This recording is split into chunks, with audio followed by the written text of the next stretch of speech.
melayang serindik di atas pematang, merbah berkicau di hujung muara.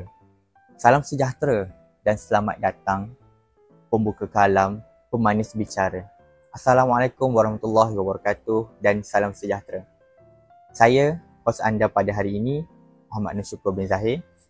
Hari ini kita akan membincangkan tentang seorang sastrawan negara yang sangat terkenal dengan karya-karyanya yang sangat menyentuh hati, iaitu sastrawan negara Zurina Hassan. Karya-karya beliau sangatlah menyusuk ke dalam jiwa. Bila kita baca karya beliau, sangat menyentuh hati dan sangat lembut. Tapi dalam, macam air laut yang nampak tenang, tapi kalau kita tahu di dasar dia, banyak cerita. Sebelum kita meneruskan podcast kita pada hari ini, marilah kita mengenali panel kita pada hari ini.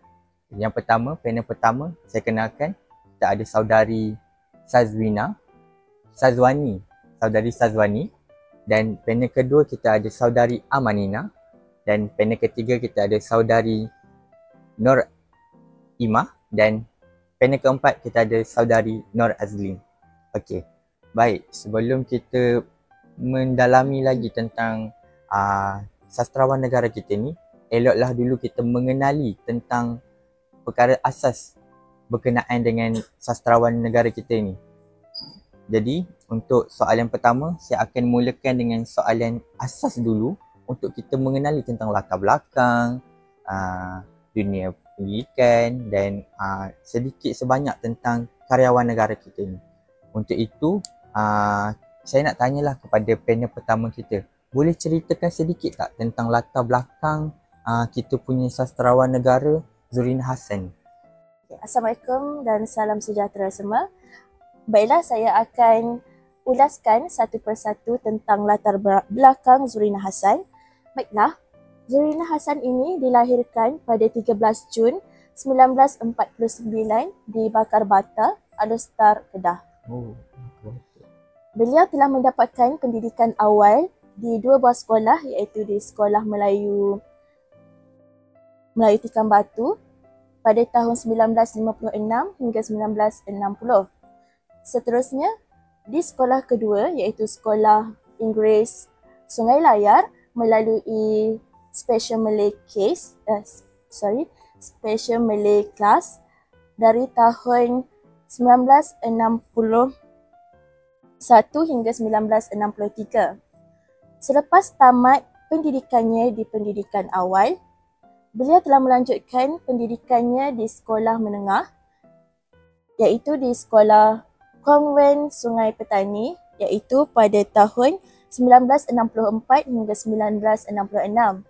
Beliau juga meneruskan pendidikannya di Sekolah Menengah Sultan Asma di Alostar, Kedah pada tahun 1967 hingga 1970.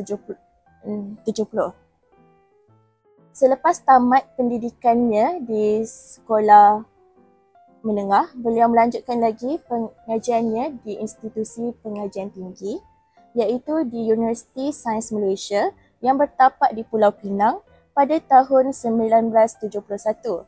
Beliau juga telah mendapatkan ijazah sarjana dari UPM dan juga mendapatkan PhD-nya di Universiti Malaya. Oh, kalau kita tengok balik fakta menarik yang saya rasa tertarik berkenaan dengan sastrawan negara kita ni, sebenarnya dia orang kampung saya. Hari ini baru saya tahu. Dia sama jugalah macam kita. Di mana dia mula dari bawah sehinggalah dia berjaya. Oh, sebab di sekolah di Sungai Petani tu, sekolah apa? Konven dengan Sungai Layar. Ya, betul. Oh, saya sangat kenal dengan sekolah tu sebab kawasan kampung saya sebenarnya. Okey, seterusnya boleh tak saya nak tanya sedikit sebelum tu. Tadi saya dengar yang dia dah capai ke PhD betul? Betul. Oh, bukan mudah untuk sebenarnya zaman dulu untuk capai PhD. So seterusnya boleh saya nak boleh ceritakan sedikit berkenaan dengan kejaya sebagai sastrawan Zurina Hassan. Baiklah. Zurina Hassan pernah bertugas sebagai pegawai penerangan di Jabatan Penerangan Kementerian Penerangan Malaysia. Selain itu, beliau juga pernah menjadi Ketua Cawangan Pengurusan Maklumat Kementerian Penerangan Malaysia juga. Selain itu, beliau juga pernah menjadi karyawan tamu di Institut Alam dan Tamadun Melayu di sebuah universiti iaitu Universiti Kebangsaan Malaysia kira-kira dalam tahun 1997 1998. Maaf. Selain itu, Zurina Hassan juga pernah dilantik sebagai pakar perunding dan fellow penyelidik di Akademik Pengajian Melayu di Universiti Malaya sehingga menamatkan perkhidmatannya dari tahun 2011 hingga ke tahun 2015. Oh, so maksudnya karyawan sastrawan negara ni, Zurina Hassan, beliau bukan pada peringkat awal beliau bekerja sebagai staff lah di kementerian penerangan. So dia bukannya terus dalam bidang sastra, tapi dia mula terlibat selepas bekerja itulah. Betul. Okey, menarik. Saya baru tahu fakta ni. Okey. Okey, seterusnya boleh tak saya nak minta panel pertama saudari Syazwani untuk terangkan sedikit berkenaan dengan anugerah dan pengiktirafan yang diberikan kepada sastrawan negara Zurina Hassan. Baiklah, topik ini sangat menarik dan saya amat kagum dengan beliau di mana beliau telah mendapat pelbagai anugerah sebagai sastrawan negara. Beliau pernah dianugerahi Bintang Kebesaran Darjah Setia Diraja Kedah pada tahun 2013. Pada waktu itu, dia telah dinobatkan sebagai sastrawan negara Malaysia yang ke-13 sekaligus menjadi sastrawan wanita yang pertama yang mencapai atau mendapat anugerah gelaran tersebut. Selain itu, beliau juga pernah mendapat hadiah penulisan Asia Tenggara atau lebih dikenali sebagai C. Wright Award pada tahun 2003. Dan beliau juga pernah mendapat hadiah puisi Sun Thornpu pada tahun 2013. Zurina Hassan telah menulis pelbagai genre hingga kini. Beliau telah berjaya menulis atau menghasilkan pelbagai kumpulan cerpen, kumpulan puisi, novel, kajian sastra dan juga memoir. Walaupun Zurina Hassan ini lebih dikenali sebagai penyair, tapi dia juga pernah mendapat hadiah sastra perdana, hadiah sastra utusan dan juga hadiah buku Perpustakaan Negara untuk cerpen dan memoir.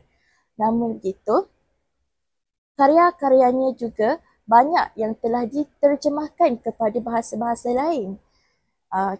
Contohnya, salah satu karya beliau yang bertajuk Menghadap ke Pelabuhan telah diterbitkan dan diterjemahkan ke dalam beberapa bahasa seperti bahasa Inggeris, bahasa Sepanyol, bahasa Perancis dan juga bahasa Rusia. Oh, jadi maksudnya karya yang dicipta oleh karyawan negara Zurina Hassan ni difahami lah kan maksudnya. Bila bila dia diterjemahkan, so maksudnya karya yang dicipta ni bersifat universal. Ya, dan bukan sahaja negara kita yang membaca karya-karyanya, negara lain pun turut baca karya yang dihasilkan oleh beliau. Selain baca, maksudnya negara lain pun mampu untuk menghayati apa yang nak disampaikan oleh karyawan negara kita, Zurina Hassan. Dan saya tertarik dengan satu poin tadi berkenaan dengan anugerah diraja di Kedah kan. Di Kedah. So maksudnya Sultan Kedah pada masa tu Sultan Abdul Halim, dia yang menyampaikan anugerah tu lah kan maksudnya? Ya, betul. Oh, okey. Sebelum seterusnya kita akan teruskan dengan bahagian yang seterusnya berkenaan dengan jadi dengan perkongsian panel pertama kita tadi, kita dapat mengenali sedikit sebanyak latar belakang karyawan negara kita, iaitu Zurina Hassan. Daripada apa yang saya dapat simpulkan, apa yang kita lihat perjalanan beliau bukanlah calang-calang orang, sebab beliau memulakan pendidikan dan melanjutkan pendidikan di sekolah-sekolah yang bagi saya kuat terkenal pada masa tersebut, iaitu antaranya sekolah Singalaya, sekolah konvent, sekolah Sultanah Asma. Sekolah-sekolah tadi tu sekolah-sekolah yang terkenal di negeri Kedah. Dan beliau turut melanjutkan pelajaran ke UKM, tak silap saya tadi, USM, dapat ijazah di UM dan juga PhD di UM.